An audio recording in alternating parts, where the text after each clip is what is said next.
Assalamualaikum warahmatullahi wabarakatuh. Sahabat semua, para pendekar di seluruh Nusantara, bertemu lagi dengan channel Pendekar Langit Official. Jangan lupa subscribe, like, comment, and share. Sahabat yang dirahmati Allah dan para pendekar di seluruh Indonesia, ini kita lagi habis kerja bakti.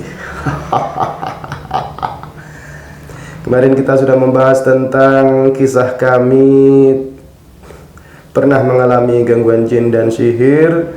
Masih di video pertama, yaitu tanda-tanda sihir. Dalam video tersebut saya menyampaikan bahwa awal dari kehidupan kami yang hancur dimulai dari ada masalah dengan seseorang. Oleh karena itu, sahabat semuanya yang dirahmati Allah, harus dicamkan bahwa orang mengirim sihir itu atau kirim santet itu tidak serta-merta asal kirim. Pasti ada sesuatu yang melatar belakanginya, yaitu adanya dendam yang luar biasa. Menurut saya, kalau hanya sekedar iri dengki itu belum cukup untuk menggerakkan mereka mendatangi dukun untuk menyihir seseorang. Karena harus teman-teman pahami bahwa resiko menyihir seseorang itu sangat besar ketika sihir itu berbalik. Camkan itu baik-baik. Artinya adalah pasti ada latar belakang atau masalah yang melatar belakanginya. Oleh karena itu, sahabat yang dirahmati Allah dan para pendekar di seluruh Nusantara, pada kesempatan kali ini saya mau sedikit membahas tentang masalah yang sensitif, yang sebenarnya berat untuk saya sampaikan karena menyangkut dengan terduga pelaku sihir yang sudah menyihir Anda. Karena sebagaimana kita mengetahui bahwa kita sebagai muslim dilarang untuk suudzon. Nah, sahabat, jangan suudzon ya. Jangan mudah memvonis seseorang, menuduh seseorang tanpa alasan yang jelas. Makanya saya sampaikan, sebenarnya ini adalah tema yang sensitif. Oleh karena itu, simak baik-baik. Jangan salah paham. Sahabat yang dirahmati Allah dan para pendekar di seluruh Nusantara, larangan suudzon ini atau berburuk sangka ini, silahkan sahabat bisa membaca Al-Quran surah Al-Hujurat ayat 12 yang bunyinya adalah A'udzubillahi minasyaitonirrajim. Bismillahirrahmanirrahim. Ya ayyuhalladzina amanu tanibu kaba'iram minadh-dhanni inna ba'dadh-dhanni itsm wa la tajassasu. Yang artinya adalah, hai orang-orang yang beriman, jauhlah kebanyakan dari prasangka-prasangka, karena sebagian tindakan prasangka adalah dosa, dan janganlah kamu mencari-cari kesalahan orang lain. Al-Hujurat ayat 12. Dalam Al-Quran Al-Hujurat ayat 12 ini kita dilarang untuk suudzon tanpa alasan yang jelas. Oleh karena itu, sekali lagi saya menyampaikan, jangan asal menuduh karena rawan salah tuduh. Tetapi kemudian banyak ulama menyampaikan bahwa ada buruk sangka atau suudzon yang boleh, yang dianjurkan. Imam Abu Hatim Al-Busti mengatakan bahwa ada buruk sangka atau suudzon yang diperbolehkan, yaitu ketika di dalam sebuah pertempuran. Beliau mengatakan, orang yang memiliki permusuhan dan pertarungan dengan seseorang dalam masalah agama atau masalah dunia, yang hal tersebut mengancam keselamatan jiwanya karena makar dari musuhnya, maka ketika itu dianjurkan berprasangka buruk terhadap tipu daya dan makar musuh. Karena jika tidak, ia akan dikejutkan dengan tipu daya musuhnya sehingga bisa binasa. Nah sahabat, mudah-mudahan apa yang disampaikan oleh Imam Abu Hatim Al-Busti ini mudah atau bisa difahami bahwa ada suuzon yang diperbolehkan bahkan dianjurkan, yaitu suuzon kepada musuh yang membahayakan keselamatan jiwa kita. Nah sekarang pertanyaannya adalah, apakah sihir membahayakan kita? Apakah sihir bisa mengancam jiwa kita? Maka jawabannya iya, sangat mengancam jiwa kita. Oleh karena itu kita harus waspada. Oleh karena itu sahabat yang dirahmati Allah dan para pendekar di seluruh Indonesia, suudzon atau buruk sangka terhadap pelaku sihir atau terduga pelaku sihir bagi kami sendiri itu wajib atau dianjurkan untuk dilakukan sebagai bagian dari kewaspadaan. Karena apa sahabat yang dirahmati Allah dan para pendekar di seluruh Indonesia? Dari pengalaman saya, pelaku sihir itu sangat lihai, mereka licik. Mereka bisa saja mencuri sendal Anda, mencuri baju Anda, mencuri barang bekas pakai Anda, menaruh sesuatu di rumah Anda untuk memperkuat sihirnya. Oleh karena itu, sekali lagi saya sampaikan, teman-teman semua harus waspada. Saya sampaikan waspada adalah supaya sahabat semua harus camkan bahwa kewaspadaan itu berbeda dari keinginan untuk balas dendam. Meskipun sahabat semuanya yang dirahmati Allah sudah tahu sebenarnya siapa pelaku sihir itu, saya tetap menyampaikan bahwa sahabat jangan sampai didorong oleh setan untuk melakukan balas dendam seperti yang dilakukan oleh pelaku sihir, yaitu mendatangi dukun. Kalau begitu kapan selesainya? Sihir balas sihir, santet balas santet. Itu kapan selesainya? Dan kasus seperti ini banyak terjadi. Misalnya saya disantet seseorang, kemudian saya merasa marah dan ingin balas dendam.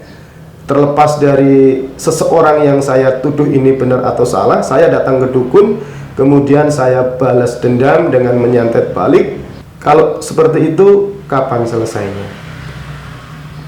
Dan sahabat harus mengetahui, camkan bahwa dorongan balas dendam itu berasal dari setan. Waspadalah, jangan sampai tertipu.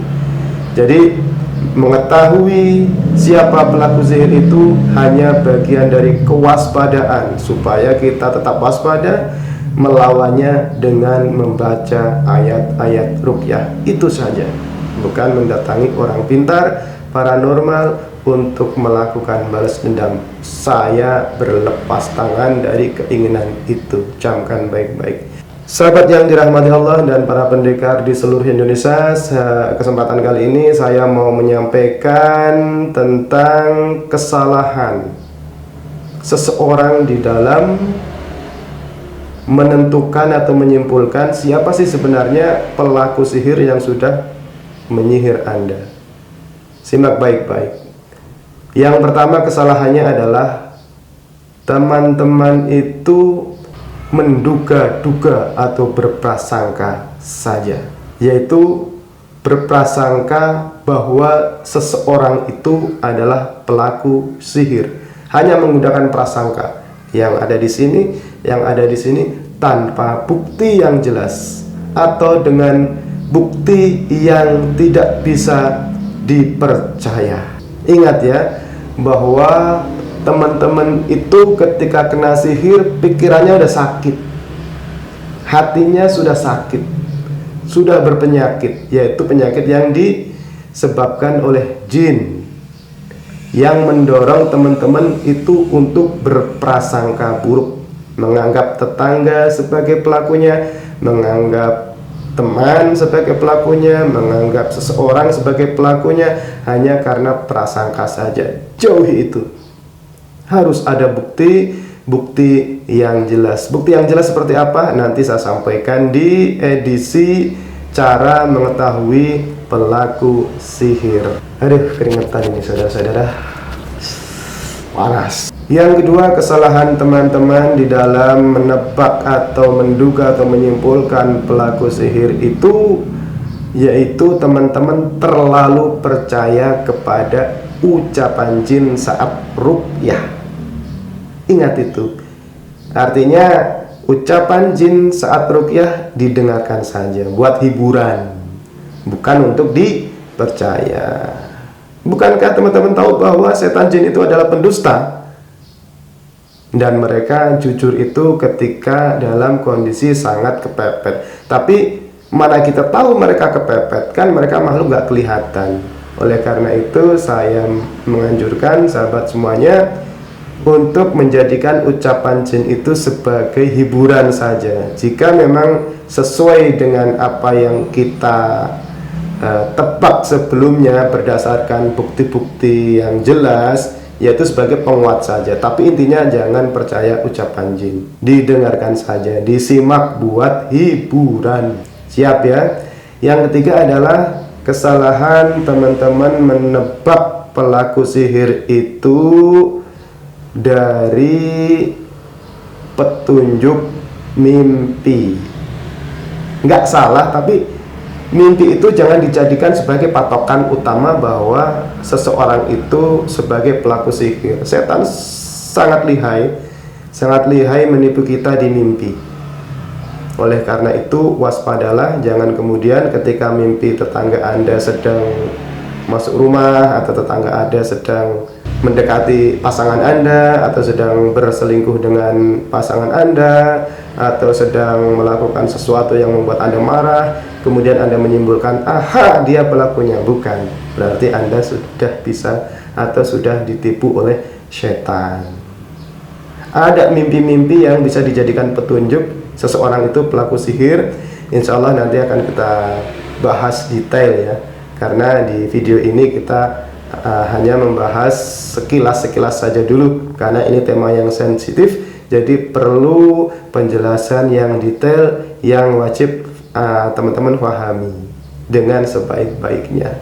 Siap sahabat yang dirahmati Allah dan para pendekar di seluruh Nusantara, kali ini saya ingin membahas atau ingin berbagi pengalaman kepada sahabat semua tentang ciri-ciri pelaku sihir, atau bagaimana cara mengetahui pelaku sihir. Sekali lagi, untuk kewaspadaan saja, bukan untuk balas dendam. Camkan itu baik-baik. Sahabat yang dirahmati Allah, apa ciri pertama atau tanda pertama seseorang itu sebagai pelaku sihir? Yang pertama adalah pasti orang itu pernah punya masalah yang besar dengan Anda. Pernah ada kesalahpahaman, pernah cekcok yang luar biasa lah, yang cekcoknya itu bisa sampai membuat keduanya itu saling jamak, saling bisa jadi kadang sampai saling baku hantam atau enggak, tapi yang jelas ada permasalahan antara Anda dengan orang itu, dimana biasanya orang itu memang orang yang pernah dekat. Yang mana ada orang yang nyantet kita adalah orang jauh, itu sangat jarang terjadi. Artinya adalah ada masalah ini bukan hanya sekedar iri dengki. Tadi saya sampaikan bahwa menurut saya pribadi, iri dengki itu belum cukup untuk menyimpulkan dia pasti menyantet atau menyihir, karena pasti ada masalah yang melatar belakanginya, di mana seseorang itu, orang yang dekat itu tidak kuasa untuk membalas dendam, kemudian makanya menusuk dari belakang. Bisa dipahami ya sahabat yang dirahmati Allah dan para pendekar di seluruh Indonesia. Ciri yang kedua adalah biasanya ada kata kunci sebelum pelaku sihir itu mendatangi penyihir atau dukun. Biasanya ada kata kuncinya, yaitu kata-kata yang merefleksikan betapa dia itu sangat marah kepada Anda dan akan melakukan balas dendam. Contohnya misalnya begini, ketika sahabat ada masalah, ada cekcok, kemudian yang bersangkutan mengatakan, kalau kamu kejam, saya bisa lebih kejam. Nah, itu kata kuncinya. Atau kalau dalam balet misalnya, dia sempat bilang, catat ini, kamu pasti akan menjadi perawan yang tidak laku. Nah, itu kata kunci itu. Atau misalnya kata kunci yang lain dalam kasus sihir, misalnya begini, kamu pasti hancur, hidupmu akan hancur, kamu tidak akan menemukan jodoh, kamu akan jadi perawan tua, kamu pasti akan